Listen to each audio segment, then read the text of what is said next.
Hi there, welcome. I'm Anna Pirelli. I'm the owner of Lorena's Labyrinth. If this is your first time visiting the channel, thank you very much for joining us. And if you're a returning visitor, yay, thank you, go you. I'm so glad that you're back, right? Thank you for being part of my journey. Now, I've seen a little bit more interaction happening on the channel today, and I obviously want to thank people for this as well. It's very nice for myself and my associate to see feedback and comments and that. But I just want to let you know, today's is going to be a long video because it is coming up to Christmas. I want to give you a bit more strategy than what I normally would. I've also been doing work because I sort of feel that there's a pressure upon me to deliver content to you that's actually helpful. And that includes, we're coming up to 2024. So I'm just giving you a bit of forewarning of some of the stuff that I plan to put up as well, because I think it's going to be important for you. Well, I'd like to think it is. I mean, maybe it won't be, but I like to think that you would like it. Some of the content that will come up, of course, or what I'm looking at is stuff that obviously is the content that you want. I would like to have feedback on what you would like to see on the channel, and other stuff is the type of content that I'm aware that you would enjoy as far as learning techniques and tips to God, the words are escaping me. Anybody would think English was not my first language. Okay, to maximize the energy to help you manifest and achieve throughout 2024. So I love where some people get really hung up about Christmas. For me, I actually love New Year, because to me it represents the ending of a cycle and the entering of a new one.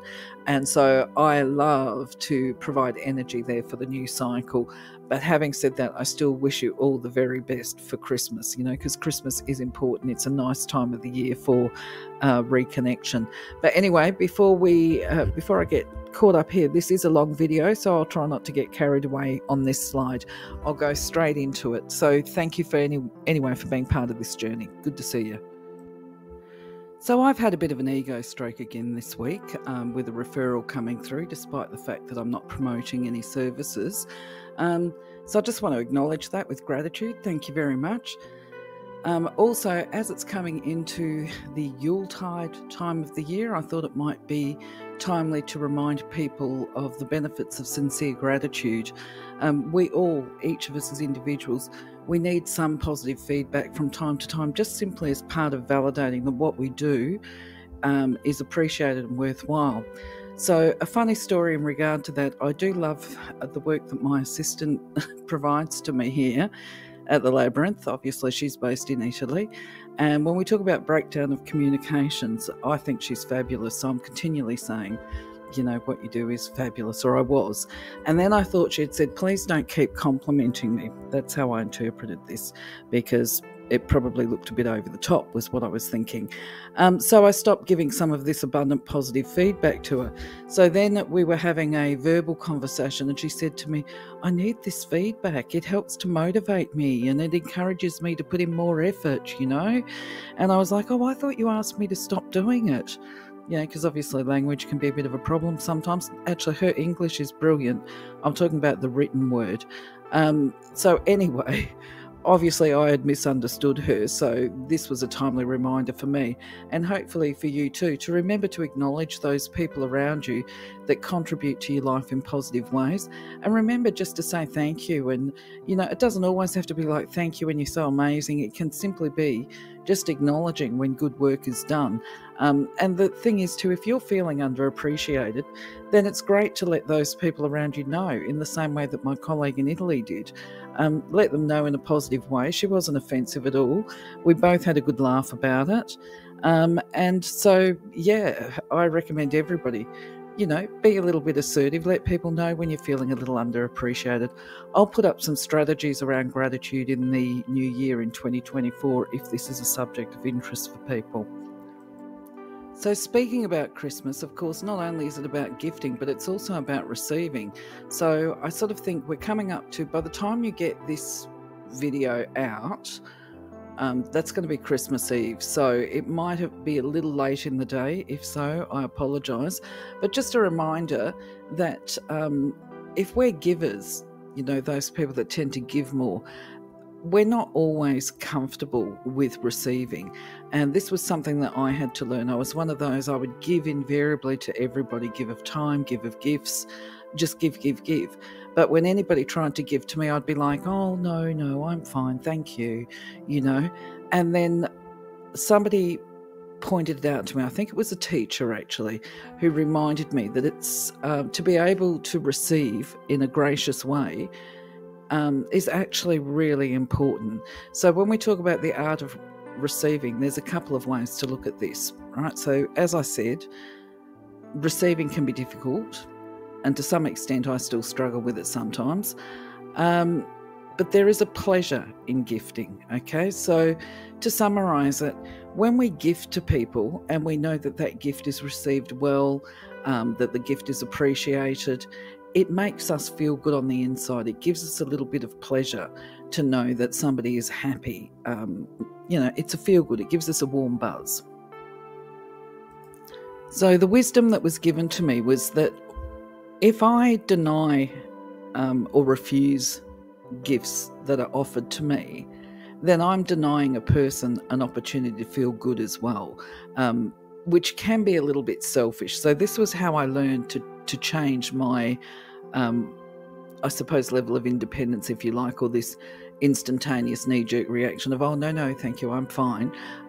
This is what made me be more open to receiving. It was because it was put to me that basically I was being selfish. I was denying other people that opportunity to feel good about themselves, and that if somebody offered something to me, that the best thing that I could do was to say a simple thank you and allow that person to feel the same pleasure that I receive when I give gifts. And this is where we talk about it's not the gift, it's the thought that counts, okay? So being as it's Christmas time, that's going to be challenging for some people. Quite often we see or hear different things about how people handle receiving gifts from other people, and to be frank, I think it can be improved upon by many people. And largely it's down to respect. Now, we did look at the word respect last week, and we're talking about respect. It doesn't mean putting people on a pedestal and turning around and saying, oh, you're so fabulous. That's not what respect is. Respect is about giving other people and ourselves, but if we're talking about respect for other people, we're talking about extending to them the space to feel comfortable, okay? So often, if I cast my mind back to my younger years, when it was all about Santa Claus, it was all about the gifts and that kind of thing. I mean, I think I was very fortunate. I grew up in a family where we were told that it doesn't matter what the gift is, you always say thank you, and you always make sure that you show appreciation for the gift, which was good because we actually received, I suppose, quite a few dodgy gifts at different times. And part of my life as a childhood, I remember getting gifts of soap a lot, shall we say, smelly soaps that you could put in your undie drawer, and these men that will get countless pairs of jocks and socks at Christmas time. I mean, it must be incredibly frustrating for them. But either way, the important thing is that when you're given a gift, that you show appreciation, you be grateful for it. And sometimes the reason why I think this is relevant is because I hear parents of children today complaining that they might get more than one of the same thing as a present for their child. And rather than accept the present graciously, they will turn around and go like, oh, God, really? This is the third one we've had, right? Now, that makes the person that's doing the gifting feel uncomfortable. It's certainly not grateful. I can understand that it's challenging. But the difference between today and yesteryear is that we would not let them know that that was the third one, just out of respect for their comfort levels and appreciation of the thought and the gesture involved in the gifting. Sometimes it's not always possible. Even back in my day, it's not always possible to actually not let the gifter know that that's the third one. And quite often this is because children will blab, right? They will look at it and go like, oh, wow, look, mummy, daddy, it's another one. We've already got two of these, and then it's blown, the cover is blown. So what I would recommend you do is that if that's the case, you say, yes, but you know what? We can put this one up in the cupboard and keep it safe, or a more gracious way to say it, especially if you're the one that's bought them. I'm thinking actually of simple things like Monopoly games or whatever. There's a multitude of ways that you can do it, which could be like, yes, it is the third one we've got, but that is perfectly fine. And I thank you for this gift, because that means I'll let the children use this one and I will return mine to the store because I actually wanted to buy them something else. That's about being gracious. And these are just simple examples of how to receive gifts with kindness to the other person. I know it can be frustrating, but that's life too. Now, speaking of Christmas and self-care, I'm going to push the boundaries and protection thing again at the moment, and the friendship circles, which of course that video has gone up recently. And this is because Christmas can be such a tense time for people and families. And I certainly know this through working in human service organisations. But anyway, obviously try and get through whatever tensions arise with as much peace and equilibrium as you can do. When you get a moment, see if you can review your circles, do a little bit of unprocessing or processing and unpacking actually of what's going on emotionally. Don't forget to pay attention to the languages of love, just to make sure that you've got a balanced perspective about what's transpiring. But definitely look at the activities for the boundaries and protection in the friendship circles, because that will help you to gain a greater peace within it. And as far as self-care goes as well, don't forget that there is this chakra power tool, and I do recommend it, especially if you're dealing with a lot of internal conflict, because for some reason Christmas seems to be the time of the year when not only do relationships become tense, but there seems to be a lot of drama. And in fact, speaking to my neighbour today, I've heard of in fact, not just my neighbour, I actually have been informed about somebody that I interact with died suddenly. Through health conditions, not through unpleasant, super unpleasant stuff. But there's been a few deaths around Christmas. So anyway, don't forget to use the chakra tool, that's there. And I just want to remind you that this tool was developed at a time when I was completely overwhelmed with a lot of stuff happening.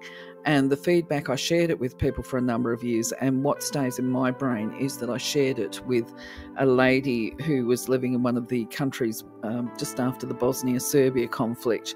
And clearly there becomes, after any type of conflict, war-type conflict, there becomes a time frame of unrest and internal unrest, loss and grief and change and all of this. And anyway, the feedback that I remember is that the lady, and I can't remember now if she was Bosnian or Serbian, she contacted me to say, and bless her socks, as if I would mind anyway, I hope you don't mind. I translated it into my foreign language so that my grandmother could use it, and she doesn't speak English. And I was like, I don't mind at all if it was helpful, I hope it was.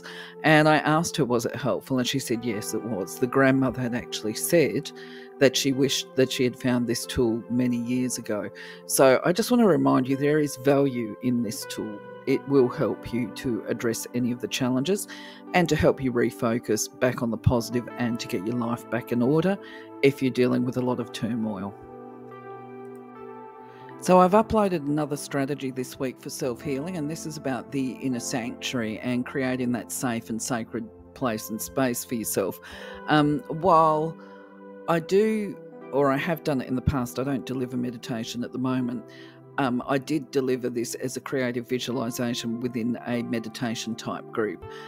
I struggled a little bit trying to put it together for you, because at the back of my head, my purpose was actually to give you the tools and the information for you to do it. So you sort of see a little bit of a crossover with it, but realistically, the purpose of the video that I've put up is to help you to create your sanctuary. It's not necessarily to guide you through it. It's not a meditation. It is a long video, but it's to give you the idea. It's a taste test, okay? So I hope that you appreciate that. Please leave your comments up. They're always welcome. Technology continues to be a pain in my backside for the foreseeable future. I can't tell you when it's going to change. I can't tell you when I'm going to be able to do lives. I can just tell you that right now my speeds on a good day are 20 Mbps or whatever it is. And yes, that's true, and on a bad day at 6. So feel free to have a laugh at my expense if you were living somewhere in the world where it's 250 MBS, because that is not me, sadly. But what this does for my content and the purposes of the channel is it means that I have to be really careful and scrutinize the content that I'm loading. So it makes it a very lengthy process to upload and download content onto YouTube. And I always am concerned that we will miss some of the glitches that might happen in the load onto the channel. So if you do see something, please do feel perfectly comfortable to turn around and say there's a problem here, okay? Because I can't always see the problems because of these low speeds. It means when I'm putting together a video like this, if I've got music and sound on it and I try and double check it, depending on what's happening, I can't always do the quality assurance that I would like to. So don't be too shy to tell us when we need to fix something and reload it, is where I'm going. And your help would be appreciated. Thank you. So I continue to load the numerology weekly, and I have been trying to get ahead. So, well, especially because I feel that the internet is so unpredictable rather for me.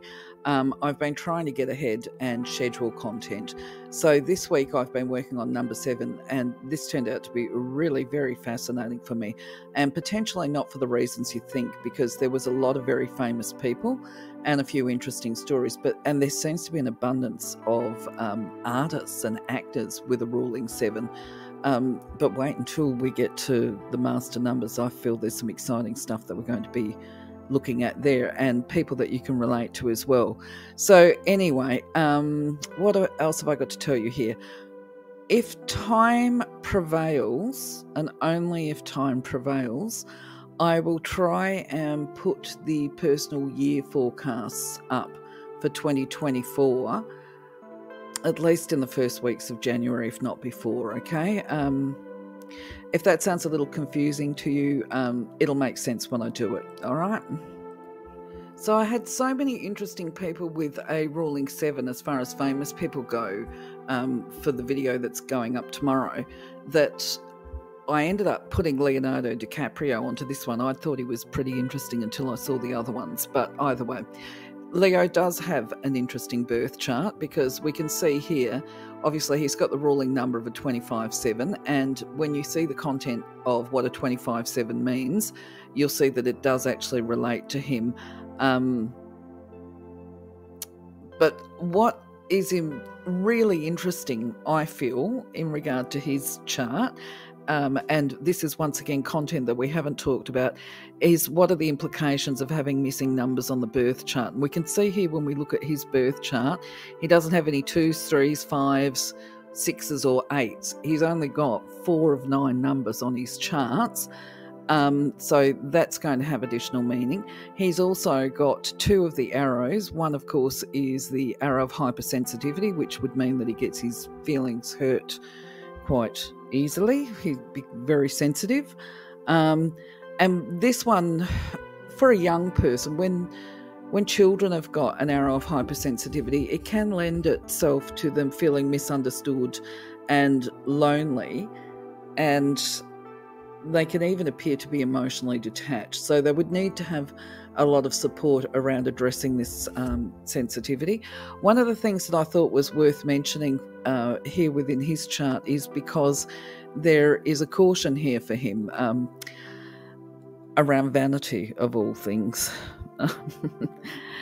Doesn't mean that he will do it. It means that there's a susceptibility there, that they might have a lot of mirrors in their house. But these mirrors will generally not be placed in areas where the visitors to the house would see them, because at the end of the day, the person, and in this instance, if I'm correct with my assumptions here, that Leo actually wouldn't be comfortable being caught staring at himself in the mirror.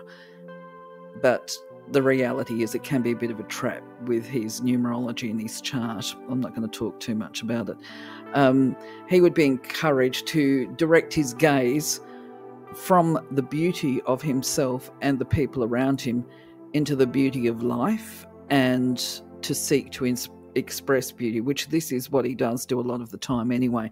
He plays within his acting career, he expresses, I think, obviously nice people, admirable people. If you look at, I mean, the character that he played on the Titanic was a good role, a good person, and I can't think of all the rest of them now, but obviously, yeah, that does become one of the things, or one of the traits that he would have based on his numbers and his chart.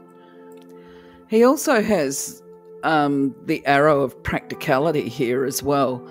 That's the body line, and that kind of refers to the fact that although he's obviously got this side of acting and thinking and this kind of thing, he likes to be a doer as well. So, I mean, these are very positive traits. What else have I got here? There's a reference to having a poor judge of character and to be mindful that he is not exploited by people because of him being a generous person. That often the path for somebody such as Leo with this trait commences with a real focus on the material pursuits, and they would be advised to learn to develop a more balanced approach through the younger years, because if they are left to their own, if they're left unchallenged about this material pursuit, they can actually become quite harsh and even get a cruel edge to them, is what is put to me.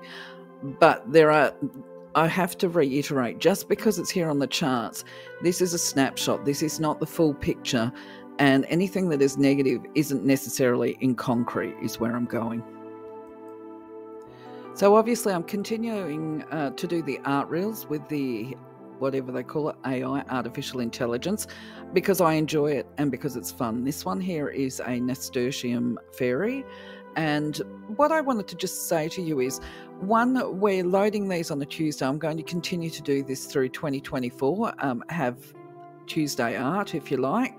Now, if there's colour or themes or something like that that you would be interested in and you want me to give it a try out on the program, whatever it's called, let me know. I'm happy to try and help out and see what I can do. You know, I mean, it would just be an interesting exercise anyway.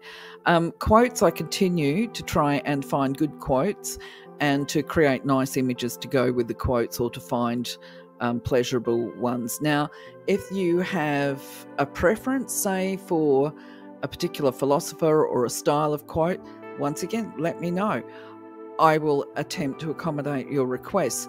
The quotes, of course, are being loaded on a Wednesday, so that's a weekly activity. So, yeah, just let me know, keep an eye on it, and thank you very much.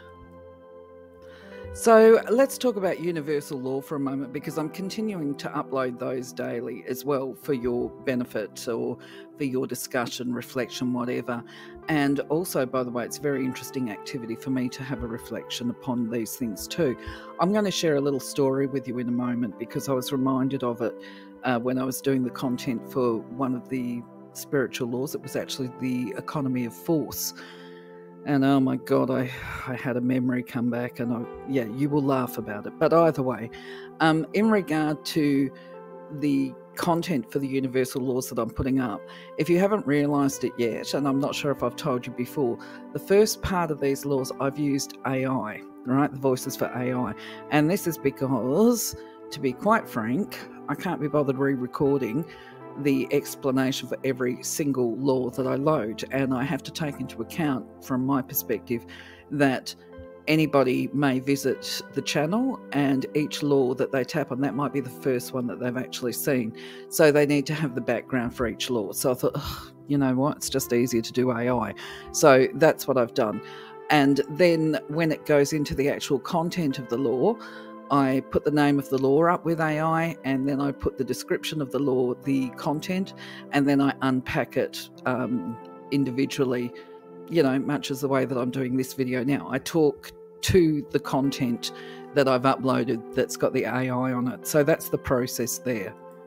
Now, the idea behind this, I'm paused it, so I don't know if I've blown my recording, but I'm not going to re-record. I'm just going to roll with it.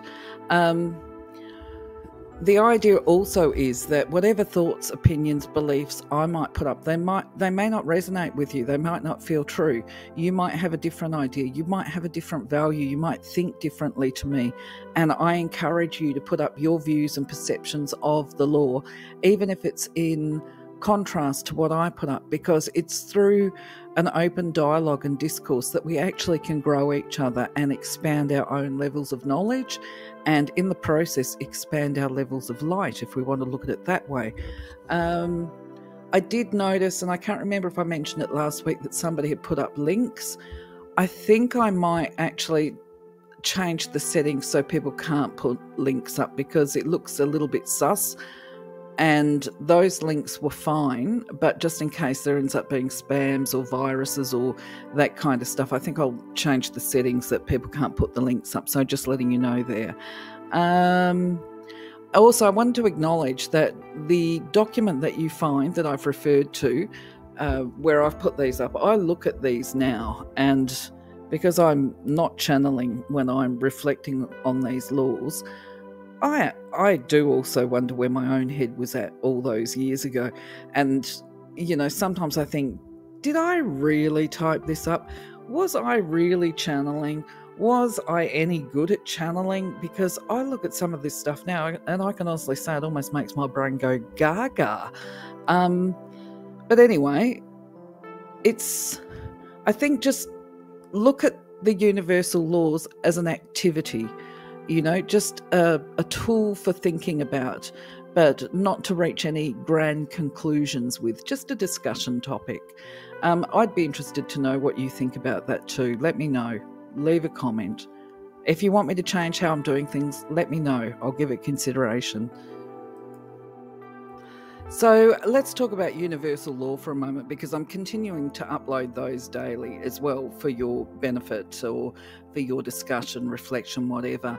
And also, by the way, it's a very interesting activity for me to have a reflection upon these things too. I'm going to share a little story with you in a moment, because I was reminded of it when I was doing the content for one of the spiritual laws. It was actually the economy of force.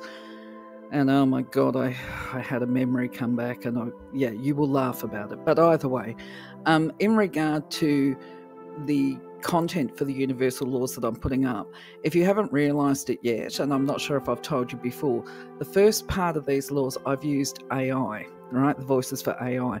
And this is because, to be quite frank, I can't be bothered re-recording the explanation for every single law that I load, and I have to take into account, from my perspective, that anybody may visit the channel, and each law that they tap on, that might be the first one that they've actually seen, so they need to have the background for each law. So I thought, you know what, it's just easier to do AI. So that's what I've done. And then when it goes into the actual content of the law, I put the name of the law up with AI, and then I put the description of the law, the content, and then I unpack it individually, you know, much as the way that I'm doing this video now. I talk to the content that I've uploaded that's got the AI on it. So that's the process there. Now, the idea behind this, I'm paused it, so I don't know if I've blown my recording, but I'm not going to re-record. I'm just going to roll with it. The idea also is that whatever thoughts, opinions, beliefs I might put up, they may not resonate with you. They might not feel true. You might have a different idea. You might have a different value. You might think differently to me. And I encourage you to put up your views and perceptions of the law, even if it's in contrast to what I put up. So I do like to inject a little bit of humour into the occasion from time to time. This image is not what you're thinking it might be. I'm not sure what you think it is, but I'm going to explain to you what it is, because I realise it looks like a butt with a golden ring on it. Here in Australia, we would make many cracks about this, certainly out in the remote areas.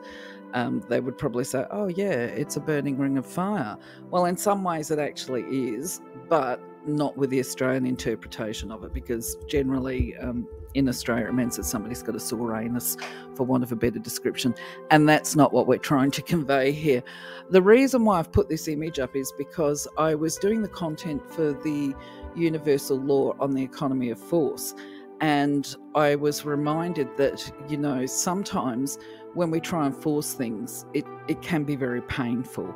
And one of the most painful experiences I ever had was actually at the beginning of my conscious journey, where I was pretty committed to trying to raise my vibration as quickly as possible. And this was when I learned about the Kundalini Chakra. And this is what this image is referring to. And that's why I've got the little image on the right, where if you look at the image on the right, you see the little red star. So this is not...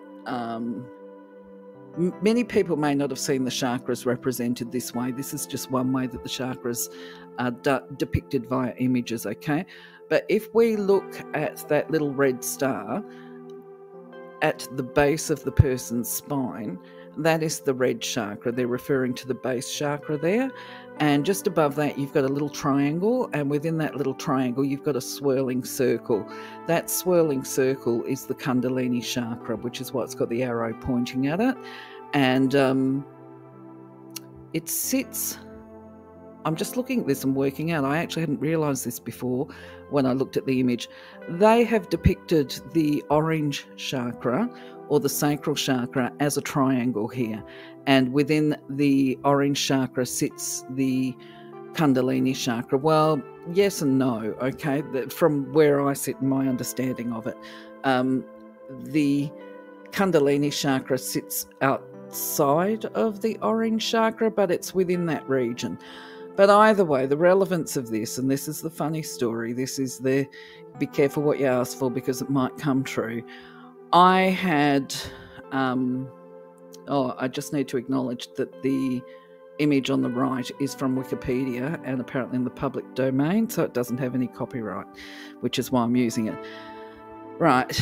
I learned the hard way because I'd put out to the universe that I wanted to maximise the amount of light that my aura could carry. And I'm just going to flick back to something.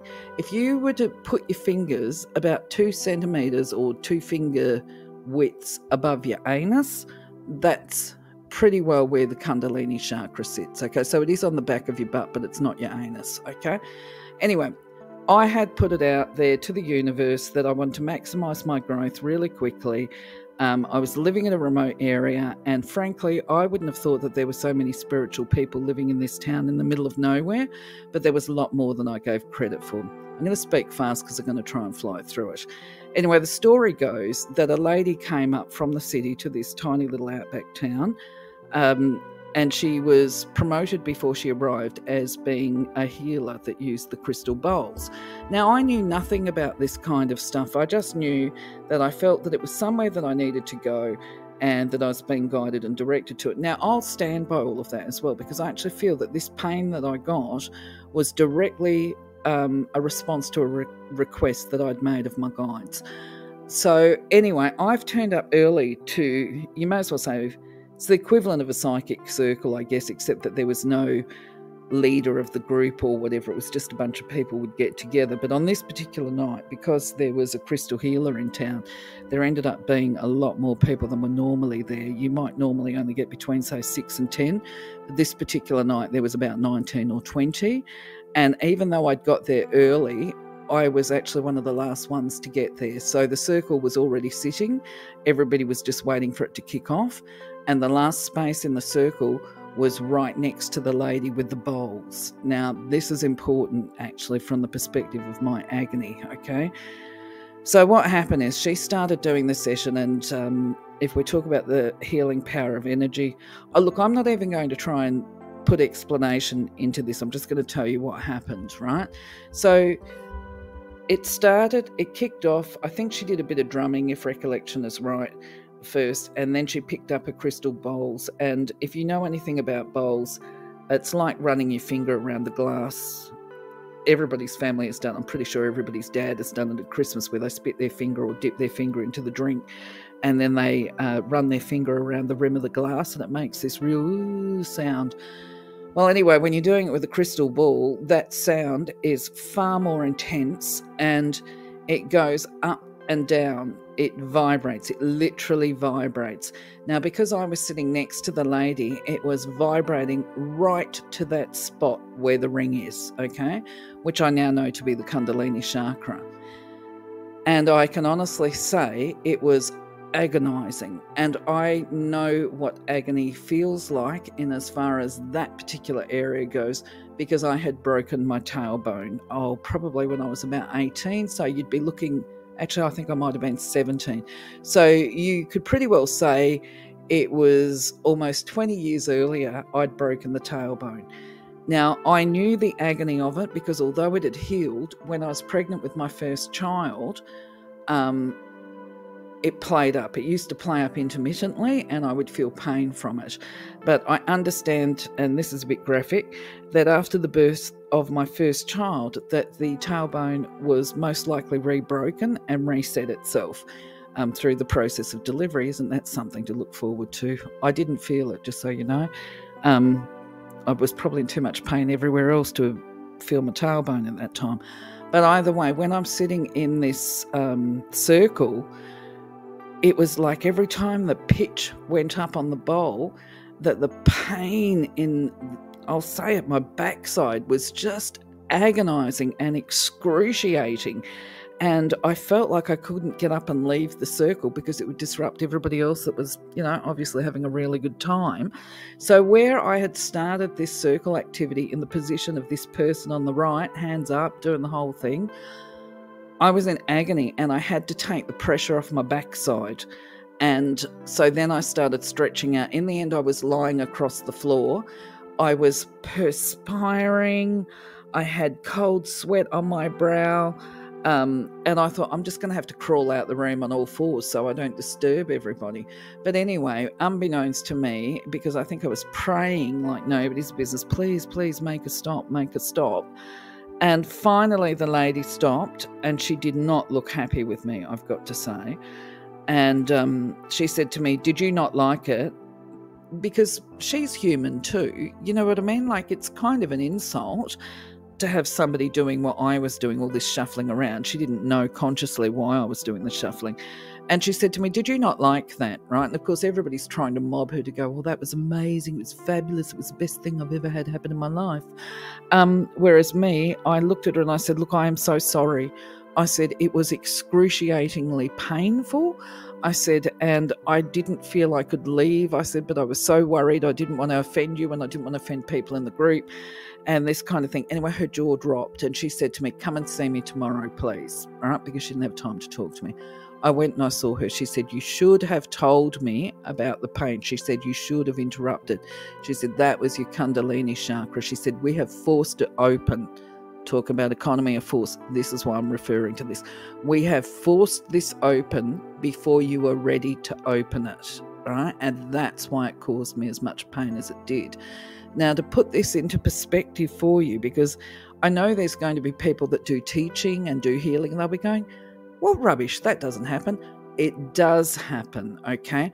I had a lot of unresolved stuff there. I had a lot of healing to do, and probably what might have been better was if I had engaged with counsellors and started unpacking some of the past stuff before I tried to shift this layer up. So I was pushing, I was sidestepping, I was taking shortcuts, I guess. But what I now understand, now that I've moved on, is that particular area, and this is a disclosure, and this is my interpretation and understand what I think, what I believe, actually it's not what I think, it's what I believe was the case, is I had actually been sexually assaulted as a child, and I hadn't dealt with or worked through that stuff. And obviously I had also just come out of a violent marriage, and I hadn't been able to access services to resolve, why did I marry a violent man? Why did I stay in a violent relationship for 10 years before leaving? And addressing all of that stuff. So I hadn't addressed any of those really super duper heavy base issues. And I believe all of this stuff is stored in that area. So when we blew the Kundalini Chakra open, as we say, forced it open, oh yeah, it hurt. I cannot tell you how much it hurt or truly emphasize it for you. But the bottom line is, I don't think it's a bad thing because I put it out there to the universe that this is what I wanted to happen. I just didn't understand the full implications of what I was asking for. I think that's the thing. And so I learned the hard way from that, is where I'm going, that, you know, maybe sometimes it's nicer and kinder to be gentle to yourself. Now, the other thing too that I want to bring into the forefront here is, this is one of the reasons why I'm not comfortable teaching psychic development in this format, is because so many people will actually try and force and get ahead of themselves. They want the psychic gifts without doing the hard work, a little bit like me forcing the Kundalini open. And the problem is that if you try and force, and that includes communication with your guides and all of this kind of stuff, where I've given you the technique for connecting and creating your inner sanctuary. If you don't work on all of your chakras at the same time, you run the risk of trying to force yourself to jump ahead of your own development, and you might not end up with a burning Kundalini pain, but you may end up with things like a religious psychosis or an inability to separate fact from fiction, and to have delusions and off with the fairies and la la land. So you've got to make sure that you do your grounding as well. You know, you've got to focus on grounding and self-care and keeping a balance in your life. Anyway, I hope this information is useful for you. I'm going to move on from this image of the butt now. So one thing I want to acknowledge is we're coming to the end of a new, the end of 2023, and we're looking at a new year ahead of us, 2024. Whatever faith, culture, whatever, you know, bearing in mind Chinese New Year is different to the Western one, there are activities that we can do to get the energy to be more favourable for the upcoming year. And so what I hope to do is, over the next couple of days, load another video on how to maximise the potential of 2024 through the acts of ritual and blessings and gratitude. So keep your eyes peeled for that. Click the bell to get notified when I load it up. Yeah, I'm looking forward to doing that one myself. So basically, because we're coming into a new year, I've reached a decision now with Realm Spiritual Advisors. It's been taking me a long time. I've given it over a year, actually. I've given it 13 months. But within the next few days, you're going to see it be unpublished.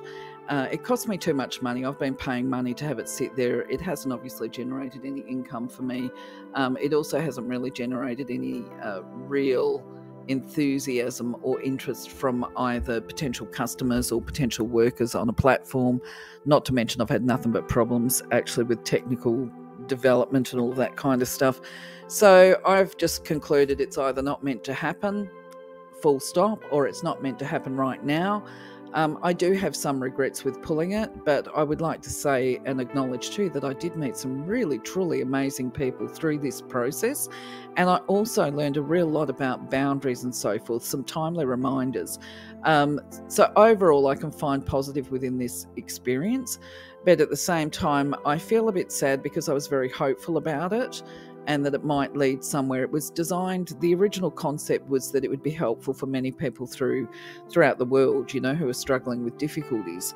But I also realised too that, I was going through a lot of challenges myself, and I probably, well, there's no probably about it, I made some unwise decisions, certainly from a business perspective, and it's now time to pull the plug on Realm. So I will pull the website down, but I'll probably leave the Facebook page open because there's a lot of work with memes and stuff like that, a lot of positive content on there that people might still get benefit from.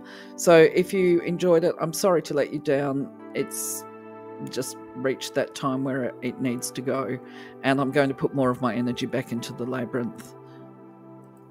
So on that final note of paving the way for new beginnings, I'd like to wish you all a very Merry Christmas or whatever it is that you celebrate at this time of the year.